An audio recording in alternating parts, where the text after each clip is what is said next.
Ahora, este dato es interesante y también es preocupante porque por primera vez desde que se tiene registro la temperatura del mar superó la barrera de los 21 grados Celsius.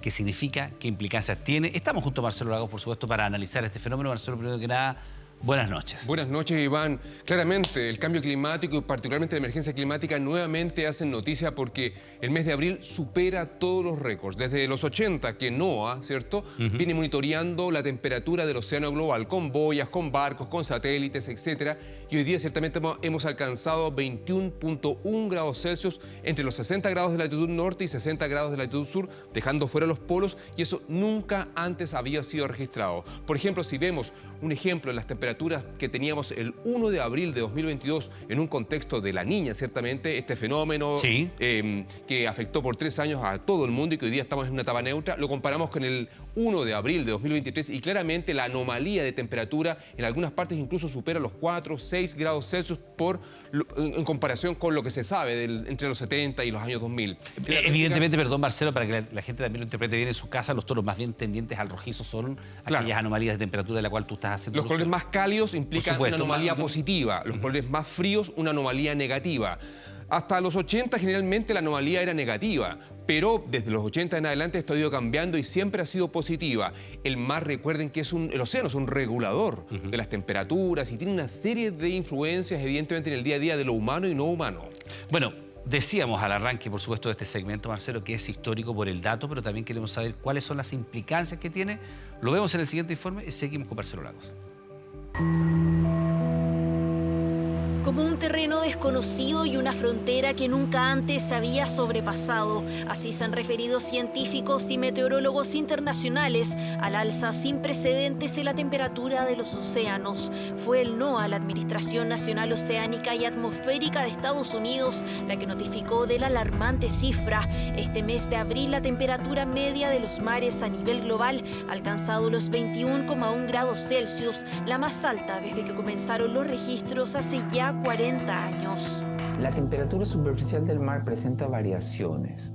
Desgraciadamente, por encima de esas variaciones que solían ser normales, ahora tenemos no solamente variaciones naturales en la temperatura superficial, sino una tendencia sistemática y sostenida al alza. De hecho, la temperatura más alta hasta ahora se había dado en marzo de 2016, cuando se registraron 21 grados. Ahora, en 2023, por primera vez se rompió esa barrera. Un fenómeno que los expertos atribuyen al calentamiento global y a la creciente emisión de gases de efecto invernadero. El impacto en el clima es que aumenta la temperatura tanto de la atmósfera como del océano. No es una cosa que está ocurriendo en el día a día, sino que es algo que viene progresivamente aumentando hasta lo que estamos viendo actualmente.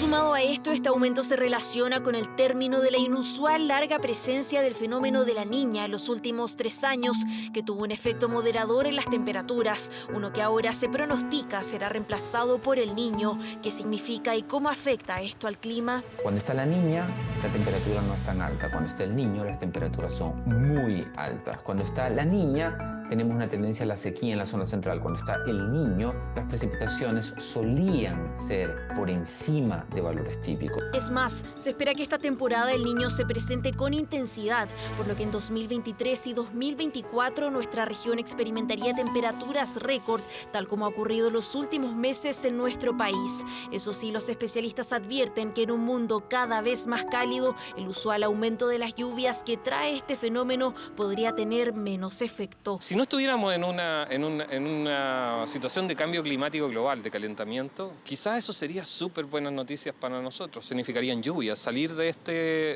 gran sequía que tenemos durante muchos años. Pero no está claro. De todas maneras, existe la esperanza de que este evento nos pueda efectivamente echar una mano para combatir la sequía, un deseo que comparten muchos chilenos. Por el agua, obviamente que todos queremos más lluvia. Ojalá que venga lluvia, si es necesario. Me gustaría en todo Chile, sobre todo el norte y la parte central. Los arbolitos, todos necesitamos agua, necesitamos lluvia, también para nuestro sustento. Lo cierto es que el calentamiento global ha traído consigo no solo un aumento de la temperatura de la atmósfera, sino también en la de los océanos, un alza que no es lineal, pero que ya batió un récord histórico en 2023. Bueno, eso con el aumento de la temperatura en los océanos, pero también vamos a seguir en los océanos, Marcelo, porque hay una información que surge en Estados Unidos, la situamos geográficamente 50 kilómetros de la costa del estado de Oregón y que ha tenido, a ver, yo leo múltiples interpretaciones de qué significa, cuáles son las implicancias, de qué se trata, esta suerte de agujero en el fondo del mar, sería el registro de un megaterremoto. Primero, ¿cómo mirarlo? ¿Qué importancia darle? ¿Cuál es la gravedad de este fenómeno? Bueno, primero que nada, recuerdan de que el noroeste de los Estados Unidos tiene un poblamiento tardío. Estamos hablando de finales del siglo XVIII, finales del siglo XIX, llega el asentamiento, llega la historia escrita, por lo tanto, el conocimiento, su historia de grandes terremotos con tsunamis es reciente y todo se ha logrado entender en base a la ciencia, al conocimiento y particularmente de las señales en la naturaleza.